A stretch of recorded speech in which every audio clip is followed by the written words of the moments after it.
Alright, what is up? Okay, so I haven't done a video in a while. I'm really bad at being consistent, I know. Don't hate me, don't yell at me, I know, I'm sorry.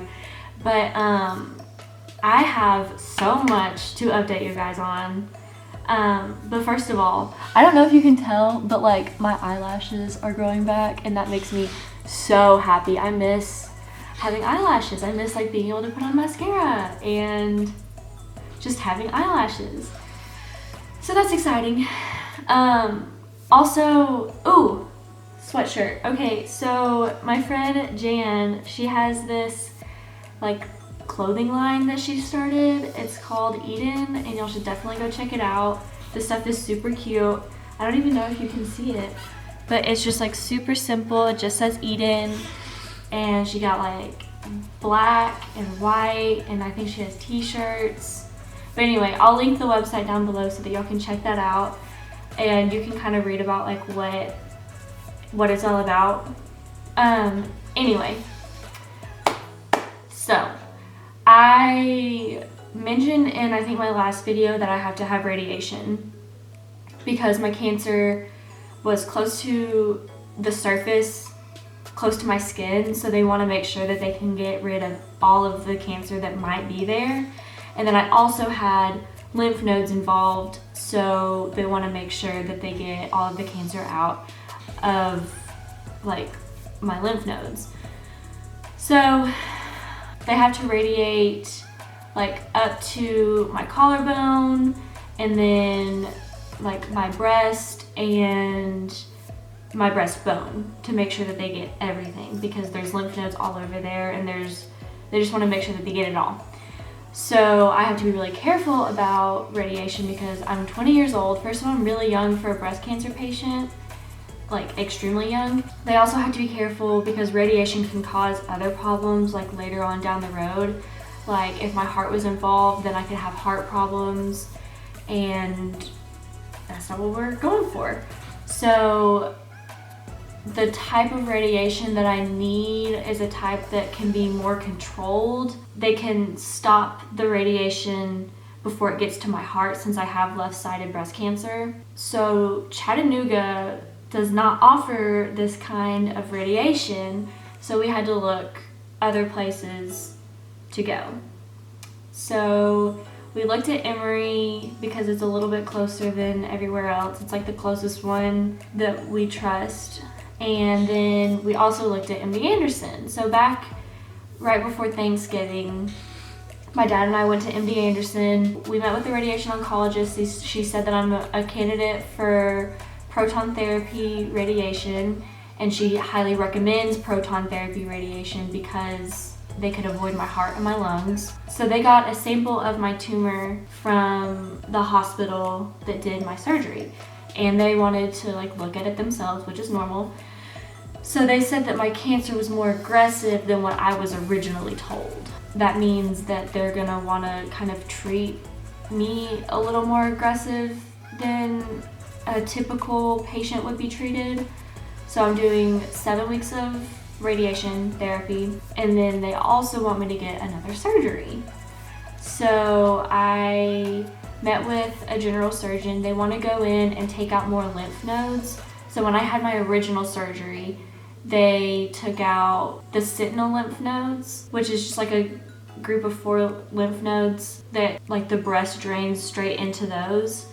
So I had 3 out of 4 sentinel lymph nodes positive for cancer. My breast surgeon stopped at that point because if you take out too many lymph nodes, you can risk having what's called lymphedema, which is permanent swelling in your arm. So she didn't want to take out too many lymph nodes, so she stopped there. But MD Anderson said that they want to take out more lymph nodes to make sure that they get all of the cancer out because I had the 3 out of 4 positive. So I met with the breast surgeon and he's gonna do what they call a level 2 axillary dissection. There's essentially like 3 levels of lymph nodes and they'll take out to level 2. That way I'll still have some lymph nodes, but I won't have a lot of them. And they also want to take out, I have tissue expanders in right now because after you get a mastectomy, they want to like expand your tissue to to make sure that the implants that they put in will sit naturally. So they want to take the tissue expanders out for radiation so that what the beam is going through is more consistent. Implants, like permanent implants, are not as thick as tissue expanders. So my dad and I met with the radiation oncologist and the general surgeon, and then we had to go back for a simulation scan of my body so that they can kind of start mapping out where the radiation beams will be going into my body. And I also had to meet with a plastic surgeon. She's going to be the one who takes my tissue expanders out and switches my implants in.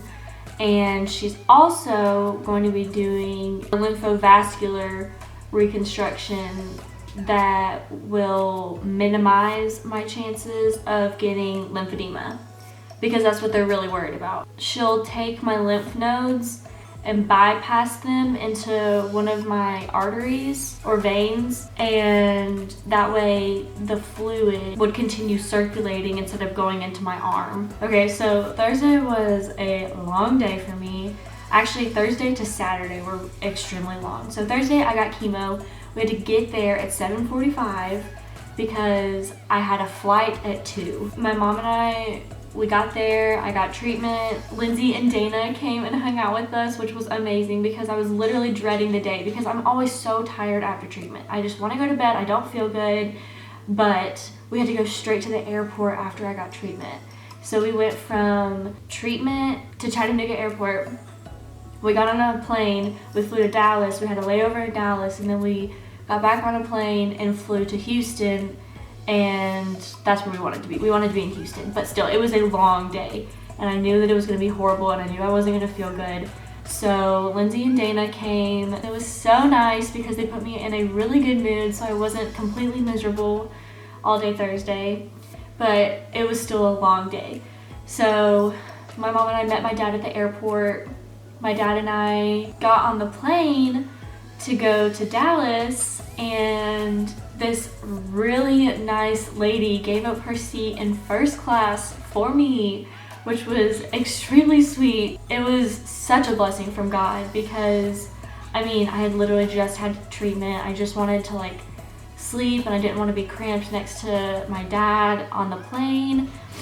And this lady gave up her seat in first class and I was able to sit first class on the way, and I got snacks, and it was just so nice. And like I had the bigger seat. It was amazing. It was such a blessing, and I am so thankful for that lady. So we get to the hotel and I went straight to bed. I was exhausted.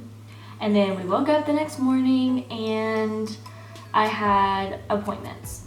So we met with the radiation oncologist first and we talked about that. I had to sign a consent just so that they could start like planning my treatment so that they could treat me.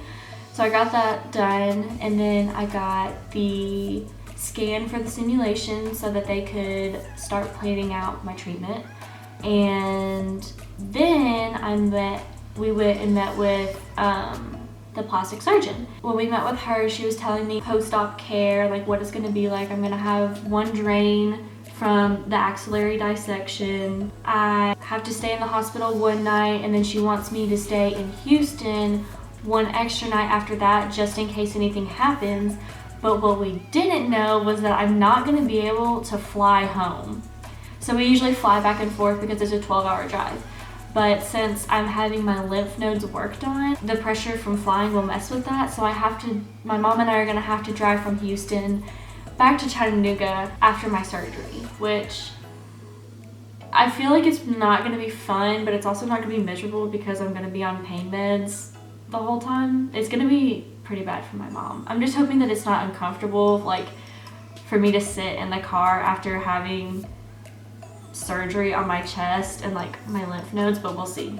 Fingers crossed it's okay. We are trying to like plan that right now. But that was my last appointment. Came back to the hotel room, took a nap, Dad and I had dinner, and then I went to bed. We had to wake up early Saturday morning and we flew back to Chattanooga. We flew Houston to Dallas, Dallas to Chattanooga, and I was exhausted. And like Saturday night I was exhausted, all of Sunday I was exhausted, all of Monday I was exhausted. Like I've literally just been like laying in bed and not doing a whole lot. And then I have treatment tomorrow. We have my surgery scheduled for February 27th, and that gives me time to recover from chemo, which, by the way, my last chemo is on the 16th, and I'm so happy. So I have 2 more treatments of chemo. Two more treatments of chemo. I get Taxol and carboplatin this week, and this week will be my last carboplatin. So then next week I just get Taxol, and then I'm done with chemo. Like all 20 weeks of chemo are done. I'm so excited. I can't wait to like start feeling good again. So anyway, sorry, got sidetracked, got too excited. I will recover from chemo, get surgery, and then I think it's like 4 weeks after surgery, I have to go back and get another simulation with my implants in so they can make sure that all of the mapping is like perfecto for the radiation. And I'll also meet with my surgeons just for like post-op check-in, and then I will start radiation. So my mom and I are moving to Houston for 2 months. I don't know how I feel about it. I mean, like, I'm excited because it'll be fun, but I'm also gonna miss all of my people here in Chattanooga so much. And even like my people in Auburn, because it's not just a 3-hour drive anymore, it's a 12-hour drive. So there's that. If you wanna come visit me in Houston while I'm there, I'll be there April to May. Come visit your girl. I'm taking Charlie with me. My mom and I are gonna take Charlie. We're renting like an Airbnb, and we're just gonna hang around Houston for 2 months while I get radiation, because radiation is every single day. Well, it's 5 days a week. You get the weekends off, but you have to be there every weekday. You go in for like 15 minutes, get your treatment, and then you're free the rest of the day. But it's still a big commitment because you have to be there every single day. So there's that. But then after radiation, your girl is done with all of her treatments. I'll be cancer-free, and I'll be done with my treatments, and I'll probably have like 1 more surgery just to finish up my reconstruction, because the radiation can cause like scarring and contracture, which is where like your skin tightens, and it can get really uncomfortable, and they just kind of have to like tweak some things after radiation. So I might have to have 1 more surgery after that, but that'll be easy. That'll be like an outpatient surgery. I'll go in, he'll adjust me, I guess, and then I'll be done. So I'm excited. But yeah, I think that's all that I have for y'all. Just keep my family in your prayers. I know that so many of y'all are praying for us, and I am so thankful for that. And I also am super thankful for all of the support that I've been getting, like just people messaging me and people asking to grab lunch and asking to come hang out, and like, I don't know, y'all are just awesome. I love y'all. Y'all make me happy. So if y'all have any video suggestions or anything you want to see or anything you want to hear from me, please comment below so that I can do that for y'all, because I want to try to post like every week just to keep myself consistent, because I'm really bad about that. But I don't ever know like what do y'all want to hear from me? Like what do I don't know. I feel like I'm really not that interesting. But yeah, just let me know. Alright, I'm gonna stop rambling now. Okay, goodbye.